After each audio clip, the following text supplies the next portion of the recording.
अस्सलाम वालेकुम व्यूअर्स, कैसे हैं आप सब? आई होप आप सब ठीक होंगे। आई एम इरफान खान और आज हमने डिस्कस करने थी chapter number 1 human digestive system की एक्सरसाइज को। सो स्टार्ट करते हैं जी। बिस्मिल्लाहिर्रहमानिर्रहीम। 3 portion of small intestine in correct orders. ठीक है, हमने पिछले लेक्चर्स में पढ़ा है स्मॉल इंटेस्टाइन के बारे में। वो पूछ रहा है कि स्मॉल इंटेस्टाइन के जो 3 पोर्शन है उनका करेक्ट ऑर्डर क्या है। सो इसका राइट आंसर है ड्यूडेनम, ज्यूजेनम एंड इलियम पहला। उसके बाद है the wave like movement of muscles that pushes food through the digestive system. Wave like movement बताएं मसल्स की जो कि फूड को पुश करती हैं through the digestive system, that is peristalsis. उसके बाद है the part of digestive system where no chemical digestion takes place. जहाँ पे कोई केमिकल डाइजेशन टेक्स प्लेस नहीं होती वो ओरल कैविटी है। Which group of enzymes break up starches. Starch को कौन से एंजाइम जो है वो ब्रेक करते हैं, दैट इज अमाइलेज। उसके बाद अगला है pancreas produce digestive enzymes and release them into. कि जो पेंक्रियाज है वो अपने डाइजेस्टिव एंजाइम प्रोड्यूस करते हैं और उनको रिलीज कहाँ करता है, ड्यूडेनम में थ्रू कॉमन bile duct के through. In stomach pepsinogen is converted into pepsin by the action of HCl। के जो स्टमक है उसके अंदर पेप्सिनोजन को एक्टिव एंजाइम के अंदर कन्वर्ट किया जाता है वो HCl के थ्रू। उसके बाद in which part are carbohydrates lipids protein digested. कौन से पार्ट के अंदर कार्बोहाइड्रेट्स लिपिड्स प्रोटीन को डाइजेस्ट किया जाता है वो है स्मॉल इंटेस्टाइन। उसके बाद है enzyme trypsin is found in. Trypsin pancreatic juice के अंदर फाउंड होती है। उसके बाद common bile duct carries the bile from gall bladder to duodenum. Bile duct है वो बाइल को गाल ब्लैडर से लेके ड्यूडेनम के अंदर रिलीज करवाती है। उसके बाद है जी why the small intestine has many folds in contain villi and microvilli. के स्मॉल इंटेस्टाइन के अंदर इतने ज्यादा फोल्ड्स क्यों होते हैं, विलाई क्यों होते हैं, माइक्रोविलाई क्यों होते हैं, क्योंकि ये प्रमोट करते हैं फूड की एब्जॉर्प्शन को। सो इसलिए अल्लाह पाक ने स्मॉल इंटेस्टाइन के अंदर फोल्ड्स, विलाई और माइक्रोविलाई रखे हुए हैं। अगला क्वेश्चन है state the role of salivary glands in digestion. Salivary glands का रोल आपने डाइजेशन में बताना है कि क्या है। इसका आंसर आपने यहाँ से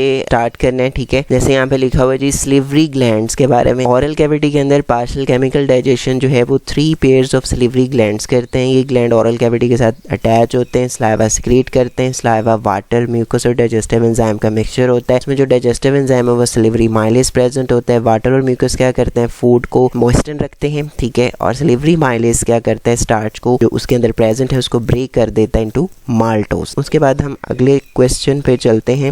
What do the terms swallowing and peristalsis mean? Swallowing और peristalsis का क्या मतलब है, इसका भी आंसर पेज नंबर 7 पे है। यहाँ पे मैं आपको दिखा देता हूँ। ये देखें swallowing बेसिकली ये होती है कि जब ओरल कैविटी के अंदर फिजिकल केमिकल डाइजेशन हो जाती है तो जो फूड मास बचता है ओरल कैविटी के अंदर उसको हम बोलस कहते हैं। It is swallowed by pushing into the pharynx। ठीक है, इसको swallowed किया जाता है इसको pharynx के अंदर भेज कर। फॉर swallowing के लिए क्या होता है, हमारी जो टोंग है इस बोलस को पुश करती है to the back of the oral cavity. जो swallowed फूड है वो फेरिंग्स के अंदर चली जाती है। ठीक है, उसके बाद फिर आगे पेरिस्टालसिस का काम होता है, वो यहाँ पे है। ये देखें, जब फूड एंटर कर जाती है, क्योंकि वहां से तो फेरिंग्स में हमने भेज दिया, अब फेरिंग्स के आगे जो है एपिग्लॉटिस और ग्लॉटिस का काम है। ठीक है, ये हमने पिछले लेक्चर्स में किया हुआ है। उसके बाद फिर जब ये फूड जो है इसोफेगस के अंदर आती है तो सक्सेसिव वेव्स जो है कंट्रैक्शंस की वो जनरेटेड होती हैं मस्कुलर वॉल्स के अंदर। और ये जो वेव ऑफ कंट्रैक्शन है जो कि फूड को मूव करती है along the oesophagus to stomach, तो यही वेव्स जो है मस्कुलर कंट्रैक्शंस की, इनको हम पेरिस्टालसिस बोलते हैं। तो ये बेसिकली थोड़ा सा डिफरेंस है स्वेलविंग के अंदर और पेरिस्टालसिस के अंदर। अगला क्वेश्चन है हमारा जी what are the functions of HCl in gastric juice. HCl का फंक्शन क्या है गैस्ट्रिक जूस के अंदर, इसका आंसर आपको यहाँ पे मिल जाएगा। Many small gastric glands present in the inner walls of stomach create the gastric juice. Inner walls जो है स्टमक की उसके अंदर बहुत ज्यादा गैस्ट्रिक ग्लैंड्स ऐसे हैं जो कि गैस्ट्रिक जूस सिक्रीट करते हैं। उनके अंदर हाइड्रोक्लोरिक एसिड भी होता है और इनएक्टिव एंजाइम पेप्सिनोजन भी होता है और कुछ म्यूकस भी होती है। ठीक है जी, मेन क्वेश्चन पूछा हुआ है कि HCl का क्या फंक्शन है। HCl का सबसे पहला काम ये होता है कि HCl कन्वर्ट करता है पेप्सिनोजन को इनटू एक्टिव एंजाइम पेप्सिन। और अगला काम ये होता है कि हाइड्रोक्लोरिक एसिड जो है पैथोजेनिक बैक्टीरिया को भी मार देता है जो कि हमारी फूड के अंदर प्रेजेंट होते हैं। State the role of pancreatic juice in digestion of food. Food की डाइजेशन के अंदर पेंक्रियाटिक जूस का क्या रोल है, इसका आंसर आपको यहाँ से मिल जाएगा। ये देखें, पेंक्रियाटिक जूस के बारे में बात की जा रही है। तो पेंक्रियाटिक जूस के अंदर बहुत ज्यादा एंजाइम्स होते हैं, लाइक ट्रिप्सिन, पेंक्रियाटिक अमाइलेज और लाइपेज।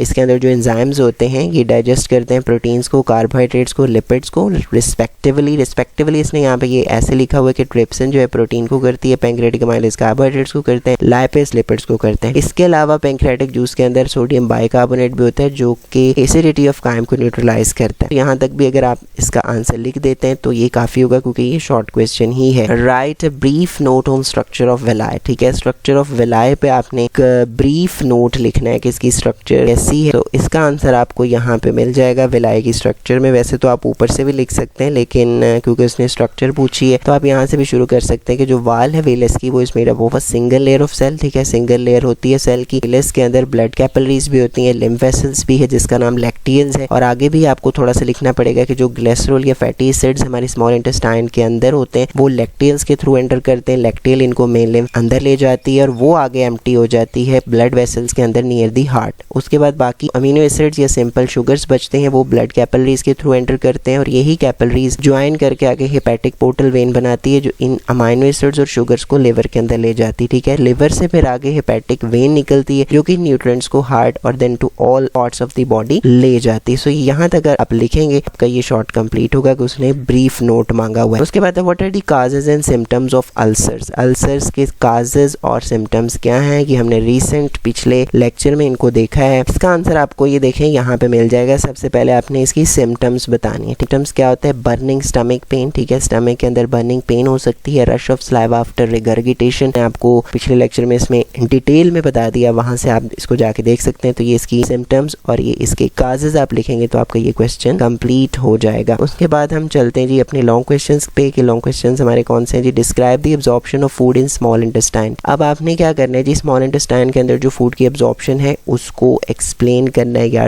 डिस्क्राइब करना है। एब्जॉर्प्शन ऑफ फूड का ये सारा पोर्शन आप इसको लेंगे, ये जो अभी मैंने आपको वेलिस का बताया ये भी सारा आप ऐड करेंगे तो ये आपका लॉन्ग क्वेश्चन कंप्लीट हो जाएगा। उसके बाद अगला लॉन्ग क्वेश्चन हम देखते हैं कि अगला लॉन्ग क्वेश्चन कौन सा। Explain the role of oral cavity in digestive system. के ऑरल कैविटी का आपने रोल बताना है डाइजेस्टिव सिस्टम के अंदर। सो आप यहाँ से इसको स्टार्ट करेंगे। ठीक है, ऑरल कैविटी से यहाँ से स्टार्ट करेंगे। इनकी डिटेल देखने के लिए आप मेरे पिछले लेक्चर्स को देख सकते हैं, तो वहाँ से आपको अच्छी तरीके से समझ आ जाएगा। ठीक है, तो ये आपने ये सारा ऑरल कैविटी का पोर्शन लिखना है फेरिंग्स और इसोफेगस से ऊपर ऊपर तक। Explain the structure and function of stomach. Structure and function आपने बताना है स्टमक के, तो वो आपको यहाँ से लिखना पड़ेगा। स्टमक के पोर्शन को यहाँ से आप स्टार्ट करेंगे जे शेप स्टमक से और इसको एंड तक आप लेके जाएंगे। ठीक है, इसको भी अगर आप डिटेल में देखना चाहते हैं तो वो उस वीडियो का लिंक मैं डिस्क्रिप्शन में ऐड कर दूंगा, तो वहाँ से आप इसकी डिटेल वगैरह अच्छे से दोबारा एक दफ़ा रिवाइज कर लें। Justify the importance of liver and pancreas and digestion. Pancreas और लिवर की इंपॉर्टेंस क्या है डाइजेशन के अंदर, ये आपने इसको जस्टिफाई करना है। यहाँ पे ये देखें, थोड़ा सा आपको यहाँ से लेना पड़ेगा। यहाँ से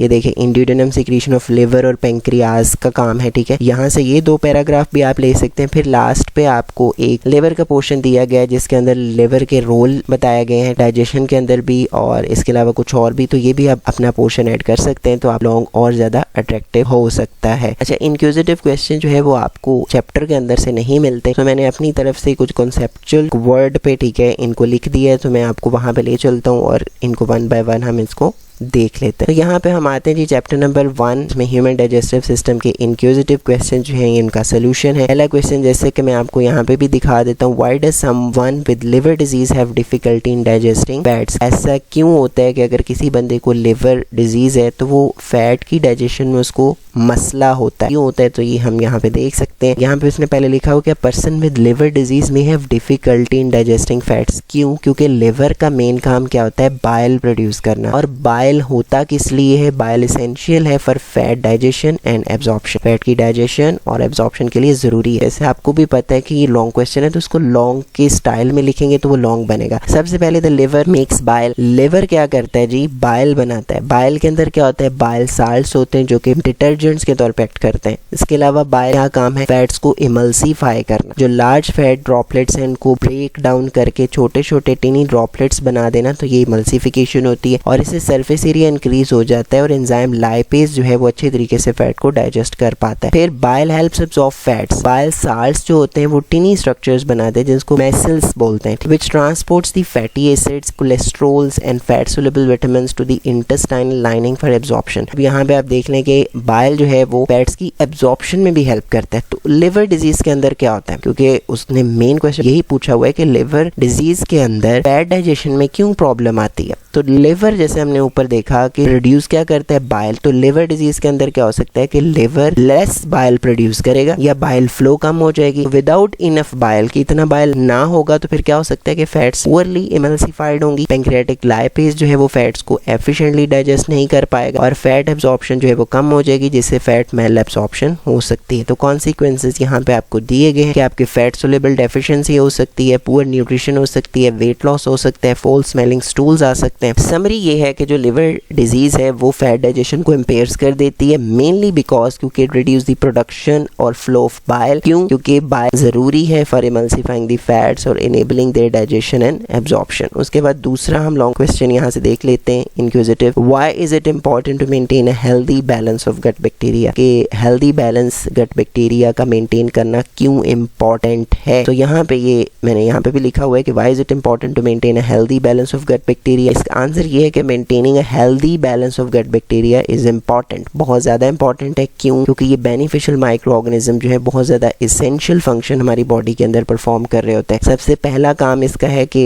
डाइजेशन में हेल्प करना, फिर विटामिन प्रोड्यूस करना लाइक विटामिन के और विटामिन बी के अलावा हार्मफुल माइक्रोब से हमें प्रोटेक्ट करना और हमारे इम्यून सिस्टम को सपोर्ट करना, हमारे गट हेल्थ को मेंटेन रखना और हमारी ओवरऑल हेल्थ को भी इंप्रूव करना, ये गट बैक्टीरिया करते हैं। तो समरी क्या है कि एक हेल्दी बैलेंस गट बैक्टीरिया का बहुत ज्यादा जरूरी है और proper digestion, nutrient production, immune function, protection from harmful microbes और ओवरऑल हेल्थ के लिए जो हेल्दी बैलेंस है गट बैक्टीरिया का वो बहुत जरूरी है। थर्ड क्वेश्चन है, how can a malfunction in cardiac sphincter lead to acid reflux? कि कार्डियक स्फिंक्टर के अंदर अगर मेल फंक्शनिंग हो जाती है तो उससे एसिड रिफ्लक्स क्यों होता है? Malfunction in cardiac sphincter के अंदर कहता है कि मेल फंक्शनिंग हो जाए तो क्या होता है, एसिड रिफ्लक्स होता है। बिकॉज ऐसे फूड जो है स्टमक के अंदर एंटर होती है तो कार्डियक स्फिंक्टर प्रॉपर्ली क्लोज नहीं हो पाता, ठीक है, जिसकी वजह से एसिड रिफ्लक्स हो जाता है। अब वो नीचे उसने रीजन लिखे हैं कि हाउ इट हैपेंस, ये होता कैसे है। नॉर्मली कार्डियक स्फिंक्टर ओपन होता है ताकि वो फूड को अलाउ करे कि इसोफेगस से वो स्टमक के अंदर आ जाए। इफ देन उसके बाद ये क्या होता है, क्लोज हो जाता है tightly to prevent stomach contents from flowing back, ताकि स्टमक का कंटेंट जो है दोबारा इसोफेगस के अंदर ना आए। लेकिन अगर ये स्फिंक्टर वीक हो जाए या प्रॉपर्ली काम ना करे या प्रॉपर्ली क्लोज ना हो तो स्टमक का जो एसिड है या पार्शली डाइजेस्टेड फूड जो है वो फ्लो बैक कर सकती है इनटू इसोफेगस। ही जो बैक फ्लो होता है बेसिकली इसको एसिड रिफ्लेक्स बोलते हैं। अब यहाँ मैंने कुछ इसके इफेक्ट्स लिख दिए कि एसिड रिफ्लेक्स के इफेक्ट्स होते हैं लाइक बर्निंग सेंसेशन होना चेस्ट के अंदर, ठीक है, हार्ट बर्न, उसके अंदर सोर या बिटर टेस्ट इन माउथ के अंदर थोड़ा सा कड़वा सा जायका आना, चेस्ट डिस्कम्फर्ट, आपको बेचैनी महसूस होना, irritation and inflammation of oesophagus, ठीक है, इसोफेगस के अंदर इन्फ्लेमेशन हो सकती है, इरिटेशन हो सकती है अगर ये चीजें बार बार होंगी तो। समरी क्या है कि मेल फंक्शनिंग कार्डियक स्फिंक्टर जो है अलाउ करता है स्टमक एसिड को कि वो बैक जाए इनटू इसोफेगस, जिससे एसिड रिफ्लक्स होगा, सिम्टम्स जैसे कि हार्ट बर्न और इरिटेशन हो सकती है। ये लास्ट हमारा क्वेश्चन है, देख सकते हैं। उसके बाद हमारा अगला जो है स्टार्ट हो जाता है। तो ये लास्ट क्वेश्चन है, why is it necessary to store bile in gall bladder before it is released? कि ये क्यों जरूरी होता है कि बाइल को पहले गॉल ब्लैडर में स्टोर किया जाए फिर उसके बाद उसको ड्यूडेनम में रिलीज किया जाए? तो इसका आंसर ये है कि it is necessary to store bile in gall bladder because bile is not needed continuously. हमें ये कॉन्टिन्यूसली नहीं चाहिए। It is mainly required when the fatty food enters the small intestine. ये उसी वक्त रिक्वायर होता है जब फैटी फूड जो है स्मॉल इंटेस्टाइन के अंदर एंटर करती है। मेन पॉइंट है वो मैं यहाँ पे बता रहा हूँ कि रीजंस क्या होते हैं बाइल को स्टोर करने के। सबसे पहले इसका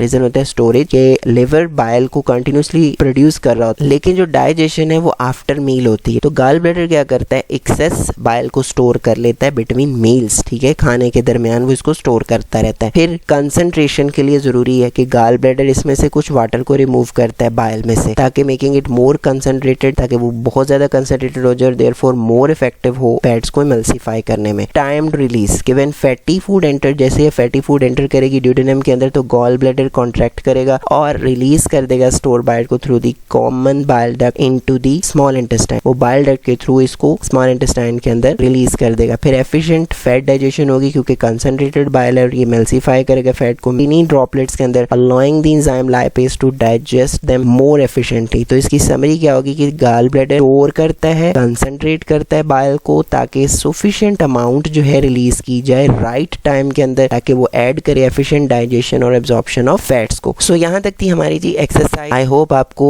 इसकी समझ आई होगी। अगर आपको वीडियो अच्छी लगी है तो लाइक जरूर कीजिएगा, शेयर भी कीजिएगा। Thank you so much for watching. Allah Hafiz.